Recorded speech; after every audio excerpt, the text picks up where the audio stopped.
One night I came home from jogging around my neighbourhood when I saw a police car parked outside on my driveway. I haven't committed any crime or caused any trouble, not at least that I could recall.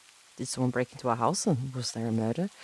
I cautiously entered the house. Is everything all right? I asked the two officers who were sitting at the kitchen table with my parents. One of them was a young woman and the other man was about 40. Young lady, you are not in trouble. We just need to talk with you a little bit, said the male officer. I'm Officer Jessie, said the female, and I'm Officer Max, said the male. You see, someone at your school went on to the police app and anonymously reported that you threatened to gas and shoot up the school. I was in complete shock of what she just said. I'd never said anything like that. I hardly talk to people as it is. This was reported from the school to the state police, and this is very serious. I kept telling them that I'd never said anything like that, and every time I did, the two cops just got more and more aggressive to the point that they started threatening me. I was starting to get really upset, and I admitted that, yeah, I'd been feeling suicidal and such, but I'd never say such horrible things or do such a horrible thing. They then calmed down and told me that I needed to go to the emergency room, so shortly after they left, I found myself at the hospital. Hours passed and I was just left waiting there. I was getting very stressed, still waiting and waiting for a doctor to speak to me. After a while, I just fell asleep, and later I was waking up a nurse at about 2 o'clock in the morning, and there was an iPad sitting on a cart with a doctor on the screen. She asked a couple of vague questions about mental health, and then I explained to her that I was feeling a little bit suicidal sometimes and how I'd like to go to counselling sessions, but she ignored my requests and said that I needed to be mentally evaluated. I declined, saying how my depression isn't severe and therapy would just do fine. However, I was forced to sign some papers and go to a psychiatric facility for a mental evaluation. I was only 16 at the time. Afterwards, the nurse took the cart away and closed the door, so I slowly fell back to sleep. I woke up at about 7 a.m. and I was transferred into a private waiting room. I was locked in a small area with a refrigerator, a hallway with several bedrooms, a bathroom with a shower, and a lounge area with a TV, with only a few channels. There were also security cameras everywhere, and patients would be kept in places like this while waiting for an ambulance to transfer them to the hospital. I was in this place for like 8 hours. There was a 3-hour delay with the ambulance, and I was overwhelmed with anxiety. I felt my sanity slipping away. Then a nurse walked in and told me about the place I was going to be sent to. The place was called Sunnyside Hill. She said to me that it was a place that I could go and discuss my problems with other young adults and play games and spend time outdoors, and it sounded very promising, and I even felt a little bit excited about it. Eventually, after my parents left, the ambulance came and a crew strapped me to a bed on wheels to the ambulance. However, when I arrived at this mental hospital, instead of a sign saying Sunnyside Hill, it said Foundations. I was taken to a dark hallway and I heard animalistic screams and shouting echoing through the halls, and it was terrifying, absolutely terrifying. It was late at night and I was too tired to ask any questions. The place was very filthy and run down. The walls had stains. Many parts of the area I was kept in had a foul stench. It had dirty carpets, and the bathrooms were claustrophobic and rusty. The bathrooms didn't even have proper toilet paper, but instead tiny paper wipes. I also noticed that there weren't any clocks to be seen anywhere in the entire facility. As I went to bed, the screaming slowly stopped. Whoever was making those noises must have finally fell asleep. All doors in the bedrooms had to be kept open slightly. Every 5 minutes, guards would walk in, shining lights in people's eyes. The next morning, I was able to look at the people I was with properly, and it looked like something out of a horror movie. There was this old man who was bald, and chunks of his skin were ripped out all over his body. He had a metal mouth restraint so he wouldn't bite himself or anyone else. "What brings you here?" he asked.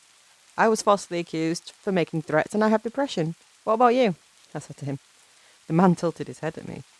"I keep ripping chunks out of my own skin with my teeth, and I eat it. I'm not suicidal or anything. I find my flesh to be tasty, very tasty," he said.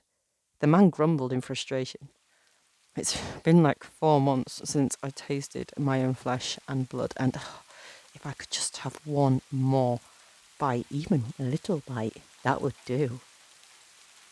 I noped away from him. I was not in for that.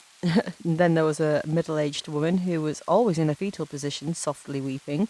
When I tried to approach her and talk, she suddenly shrieked at me and even tried to claw my face.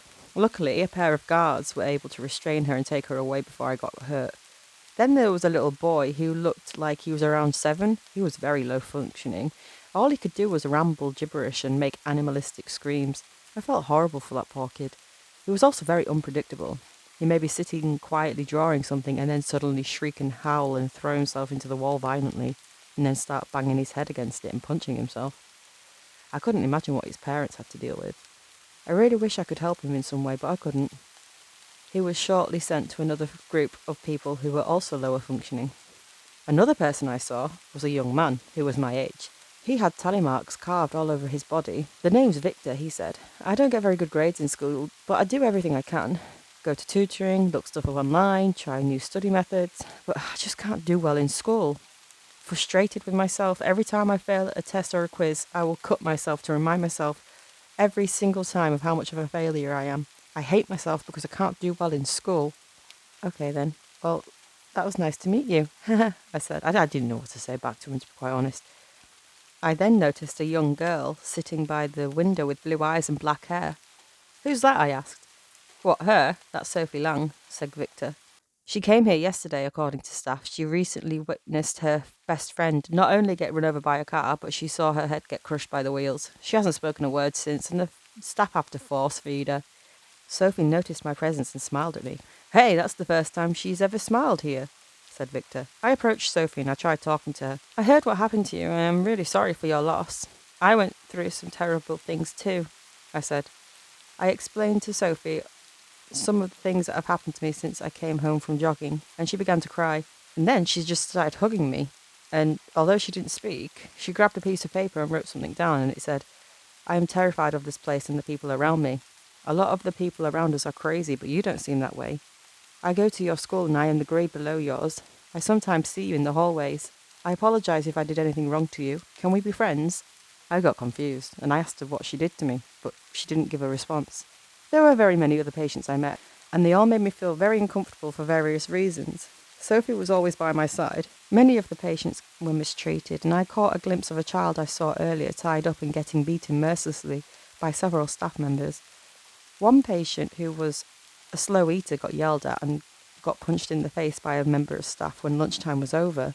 Another patient zoned out while a member of staff was talking to her, so he grabbed her face and shouted at her. The entire facility was sheer chaos. But Sophie and I were together, comforting one another. We were both scared and overly stressed out, but neither of us were alone. The next morning, I was called by the doctor of the facility to have a talk. When I told him my name, he got very surprised. My goodness, your name isn't on the list of patients, he said. It appears that you were sent here accidentally. I apologise for everything. I will inform your parents and the hospital that sent you here, and you will be sent home today. I was so relieved after all that I'd gone through. After speaking with the doctor, I instantly told Sophie about it, and for the first time I heard her speak. I'm so happy for you. Good luck back out there, she said. You just spoke, I said. She began to cry with happiness and started hugging me, and when my dad came to pick me up, I said goodbye to her and left the facility. Shortly after I got home, I started going back to school and slowly made up all the work I'd missed. I went for counselling and got on antidepressants. Everything was getting much better. About a week later, I was called to the office for a conference meeting.